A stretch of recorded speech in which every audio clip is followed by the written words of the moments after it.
Le conflit entre Israël et la Palestine demeure extrêmement préoccupant et très présent dans l'actualité politique internationale, et ce depuis des décennies, bien sûr.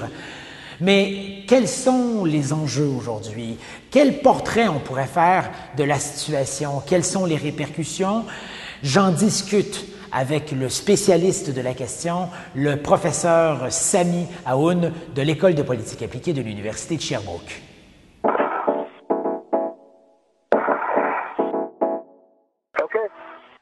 Alors, professeur Aoun, merci d'avoir accepté notre invitation. Je vous en prie, c'est un privilège.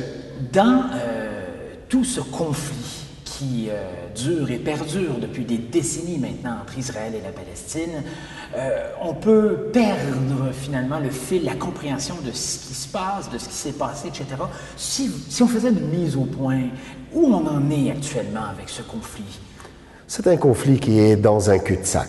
Après plusieurs tentatives de résolution, de réconciliation, d'aller chercher des pistes de sortie de crise, jusqu'à maintenant, on n'arrive pas à faire accoucher ce qui a été peut-être un principe de base, la solution des deux États.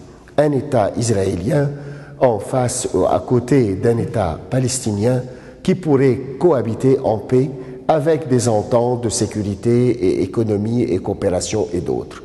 En premier lieu, ce conflit israélo-palestinien est tombé dans les paramètres de la guerre froide. À ce moment, durant cette période, certainement, il y a eu plus une domination pour le camp qu'on appelle le camp occidental, et avec une alliance forte qui est Israël au détriment des choix politiques, idéologiques des Palestiniens. Après, on tombe dans une guerre et avec des paramètres plutôt régional, où les Arabes parlaient au nom des Palestiniens et les Israéliens croyaient que c'est une campagne plutôt pour déstabiliser l'État naissant israélien.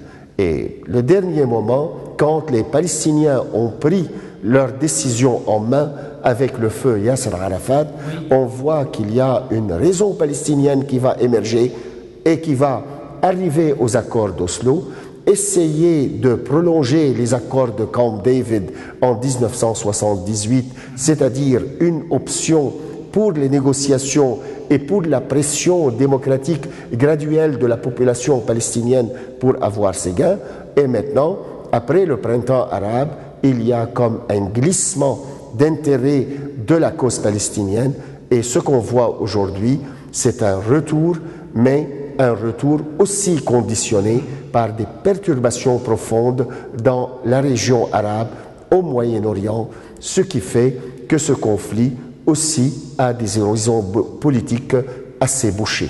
Donc, ce que vous êtes en train de dire, c'est que le portrait actuel des choses, c'est que le conflit israélo-palestinien devient un outil utilisé par les puissances régionales d'une certaine façon pour gagner en puissance, pour gagner en force, pour avoir plus de poids dans la région. Vous avez bien raison de dire que la cause palestinienne est tombée dans les rivalités régionales.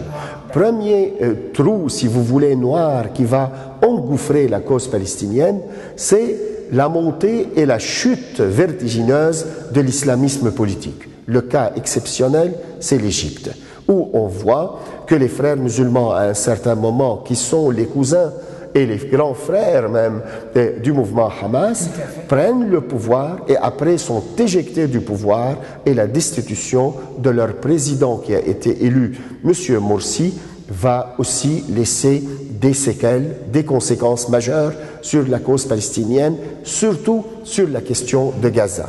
Ce qu'on voit aujourd'hui en Égypte, c'est une montée des anti-frères musulmans. Le maréchal Assisi est au pouvoir, avec une polarisation entre militaires et islamistes, et ce qui va rendre le Hamas comme verrouillé aussi, ou mal aimé, puisque l'Égypte, appuyée par l'Arabie saoudite en particulier, vont déclarer les frères musulmans comme un groupe terroriste. Alors, ce qui fait que maintenant, Gaza va perdre une profondeur stratégique. Et il ne faut pas se leurrer. Peut-être la cause palestinienne, et certainement, elle est sacrée. Les droits palestiniens sont irréversibles, sauf la performance de Hamas n'est pas nécessairement appuyé ou pratiquement cautionné par les régimes en place. Autrement dit, le Hamas n'a plus de voix politique au moment où on se parle. Ou c'est ce qu'on a voulu qu'il soit, oui, et le Hamas a répliqué. Voilà. Alors, on a répliqué par plusieurs manières, et sur ce point, il y a eu cet incident grave, une tragédie, l'enlèvement des 3 jeunes Israéliens et leur mort, sans que le Hamas prenne responsabilité, sans avoir une preuve que le Hamas est impliqué directement ou a donné une commandite en ce sens. La réaction de brûler vif un jeune Palestinien aussi, ça fait que les radicaux du côté palestinien comme surtout du côté israélien veulent chacun, pour ses propres raisons, aller chercher une certaine vengeance. Le gouvernement israélien, lui, se radicalise au sens que la pression sur Benjamin Netanyahou, le Premier ministre, qui, par ironie, va apparaître comme modéré parce que lui, il va chercher à réimposer le calme pour le calme et à honorer la trêve qui a été déjà conclue en 2012 sous le parrainage des frères musulmans.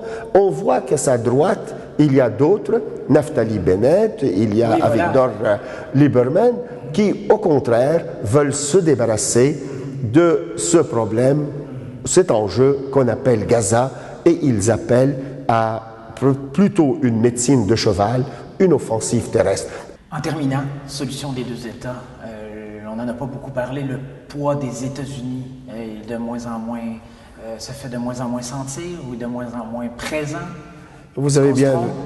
Non, on ne se trompe pas. L'administration Obama a déjà fait ses choix depuis des années que ce conflit est pratiquement insoluble et qu'ils ne peuvent pas ni s'imposer sur Israël, non plus avoir de l'influence sur les Arabes, sur les Iraniens et sur les Palestiniens.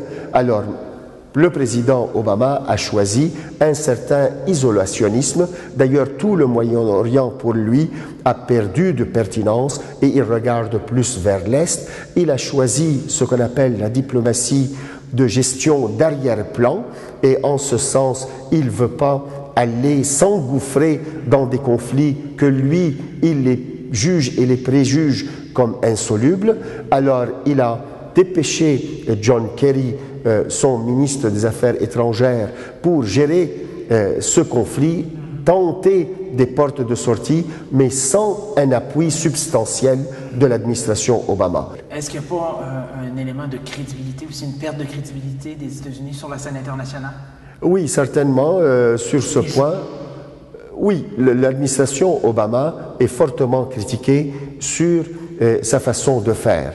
D'un côté, elle a des appuis parce que les Américains sont échaudés par les aventures de l'administration Bush, surtout au lendemain du 11 septembre 2001. Et aujourd'hui, le président Obama a choisi non pas l'interventionnisme militaire, mais aussi l'isolement diplomatique.